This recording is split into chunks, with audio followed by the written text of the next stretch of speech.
दोस्तों आज से लगभग 15 दिन पहले इजराइल और हमास के बीच में जो युद्ध स्टार्ट हुआ था वह लगभग अब 15 दिन बीत चुका है। यानी कि आज से लगभग 15 दिन पहले 7 अक्टूबर को इजराइल और हमास के बीच में युद्ध शुरू हुआ था, जो आज तक चल रहा है। यह रूप धीरे धीरे बड़ा आकार में बदलता जा रहा है, और यह युद्ध बड़ा आकार में इसलिए बदलता जा रहा है, ना ही हमास के लोग हारने के नाम ले रहा है, ना ही इजराइल के लोग पीछे हटने का नाम ले रहा है। हालांकि इजराइल तो कभी भी पीछे हटने का नाम ही नहीं लेगा, क्योंकि वो जानता है कि इस युद्ध को मैं ही जीत सकता हूं। लेकिन हमास के लोग ने भी पूरी कठोरता से, पूरी जी जान से इजराइल से लड़ने में सक्षमता दिखाई है।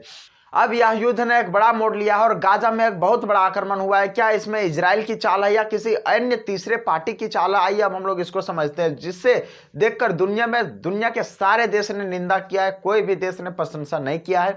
हम लोग समझते हैं कि क्या ऐसी खबर रही है। देखिए, अभी वर्तमान समय में गाजा के अल अहली नाम का एक हॉस्पिटल था, यानी अस्पताल था। उस अस्पताल में हमला हो गया है, जिसमें से लगभग 500 लोगों का मौत हो गई है, जिसमें से सारे सिविलियन है। अर्थात सिविलियन का मतलब हम लोग कह सकते हैं कि वो लोग लड़ाकू लोग नहीं है जो कि वहां पे हमास में सम्मिलित है, और वो लोग जो इजराइल से लड़ाई कर रहे हैं वो लोग सम्मिलित नहीं है उसमें से डॉक्टर है, पेशेंट है, बच्चे हैं, बूढ़े हैं, बीमार लोग हैं, बहुत सारे लोग हैं, लेकिन उन लोग सिविलियन है। यह हमला ने दुनिया को झकझोर के रख दिया है। एक हॉस्पिटल में हमला होना दुनिया के लिए बहुत ही शर्मनाक बात है, क्योंकि जिस हॉस्पिटल में अस्वस्थ लोग रहते हैं उस पर हमला कर देना एक अपने आप में बहुत ही शर्मनाक बात है। अब हम लोग यहाँ पे समझते हैं कि यह हमला किसने किया, या इजराइल ने किया या हमास ने खुद करवाया। देखिए, सबसे पहले हम लोग इसको समझने की कोशिश करते हैं। फिलिस्तीन के जो स्वास्थ्य मंत्री है उनका सबसे पहले हम लोग बयान जानने की कोशिश करते हैं। फिलिस्तीन का स्वास्थ्य मंत्री का कहना है कि अब तक जो 7 अक्टूबर का जो युद्ध शुरू हुआ है, सो अब तक लगभग 3000 से ज्यादा लोगों की मौतें हो चुकी है, और लगभग 13,000 से ज्यादा लोग इस युद्ध में घायल हो चुके हैं। इससे पहले इजराइल ने कहा था कि दक्षिण गाजा में जितने भी लोग रहते हैं उन लोग जल्दी से वहां पे जमीन खाली कर दें, हम वहां पे बमबारी करना शुरू कर देंगे।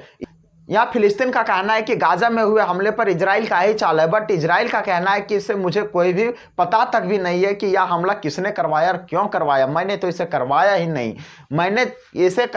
नहीं, मुझे तो इसके बारे में कुछ भी पता नहीं है, ऐसा इजराइल का कहना है।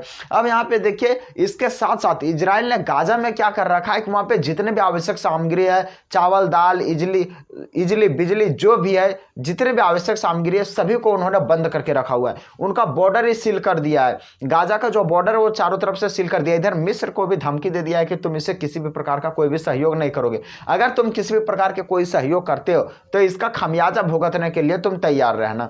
इसलिए मिस्र भी उसे किसी भी प्रकार का कोई मानवीय सहयोग नहीं कर पा रहा है, चाह कर भी। और यहाँ पे सबसे बड़ी जो समस्याएं उत्पन्न कर दिया वह बिजली की यानी ईंधन की समस्याएं उत्पन्न कर दिया है। और ईंधन की समस्याएं ऐसे समस्याएं जो हर जगह ईंधन की समस्या, ईंधन का काम लगता है। हॉस्पिटल हो, घर हो, या किसी भी जगह हो, हर जगह ईंधन की आवश्यकता होती है।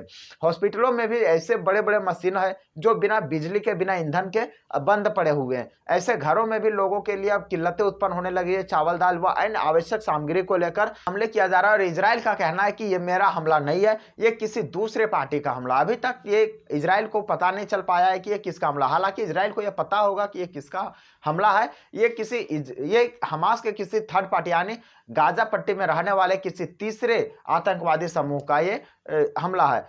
अब वे तीसरे आतंकवादी समूह कौन सा है? वे तीसरे आतंकवादी समूह है इस्लाम जिहाद। अब ये इस्लाम जिहाद का ये हमला है, ये इस्लाम जिहाद का ये हमला अब वहां पे उस हॉस्पिटल में है। वो अपना अब ये समझने की बात है कि इस्लाम जिहाद ने उसी हॉस्पिटल में यानी गाजा पट्टी में अपने ही देश के हॉस्पिटल में उन्होंने हमला क्यों किया? ये बहुत बड़ी क्वेश्चन है, ये बहुत बड़ी बात है। देखिए, इस्लाम जिहाद ने मिस फायर हो गया। ये जब रॉकेट छोड़ा था तो इसका मिस फायर हो गया। ये मिस फायर होने से ये तो चला रहा था कहाँ पे? इजराइल में, लेकिन इसका मिस फायर होकर कहाँ पे गिर गया? इसका हॉस्पिटल पे गिर गया जिसका नाम था Al Ahli hospital. Al Ahli hospital में इसका जो रॉकेट था वो मिस फायर हो गया।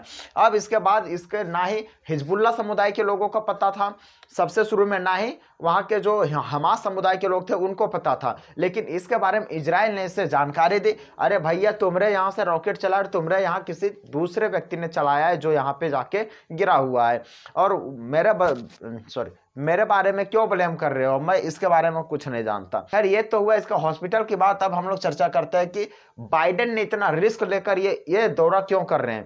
यानी कि बाइडेन जो है वह क्या कर रहे हैं, ये इस युद्ध के समय में इजराइल का वे दौरा कर रहे हैं। वे इजराइल इजराइल की दौरा इतना रिस्क समय में लेकर वो क्यों कर रहे हैं? देखिए, सबसे बड़ी बात है, बाइडेन अपना हथियार बेचना चाहता है और वह कूद जाता है उस क्षेत्र में जहां पे उसका युद्ध जहां पे चलता है।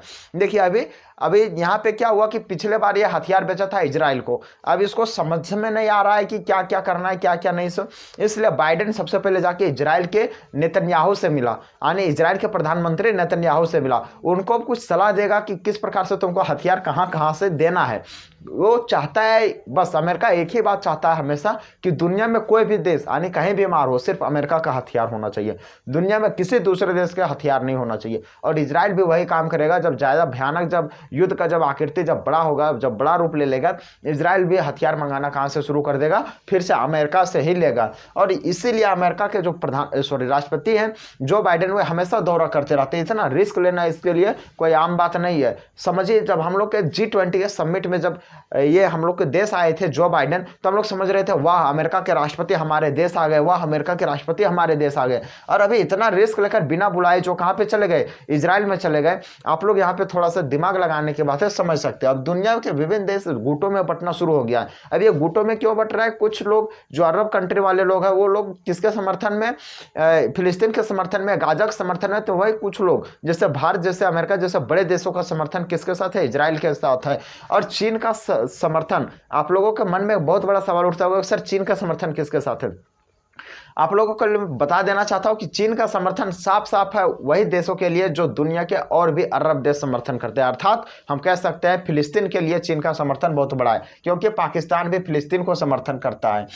इजराइल में एक तेल अवीव नाम का एक जगह है जहां पे पिछले सांसद में लोग बैठे हुए हैं, वहां पे जो मीटिंग चल रहा है वहां पे चल रहा है, उसी के बगल में एक बमबारी हो जाती है, वहां पे सारे लोग मीटिंग छोड़कर तुरंत से दरवाजे से बाहर हो जाते हैं। उसी जगह पे रिस्क लेकर अमेरिकी राष्ट्रपति जो बाइडेन पहुंच जाते हैं। समझ सकते हैं आप लोग यहाँ पे बात। अमेरिका के काफी लोग उसे मना करते रहते हैं, सर मत जाइए मत जाइए, मानने वाले है नहीं, क्योंकि उसको अपना क्या करना है, काम बनाना है, इसलिए वे कूद पड़े इजराइल में। अब इसके बाद उनका कहना है कि अब मैं लेबनान में भी जाकर, जॉर्डन में भी जाकर अब क्या करूंगा, वहां के भी प्रधानमंत्री से मैं बातचीत करूंगा, इस मामला को मैं शांत करने की कोशिश करूंगा। आई होप ये वीडियो आप लोग को समझ में आया होगा। मिलते हैं फिर नेक्स्ट वीडियो में। आप लोग इसके बारे में क्या सोचते हो, अपनी राय कमेंट में जरूर देना। तब तक के लिए धन्यवाद। जय हिंद, वंदे मातरम।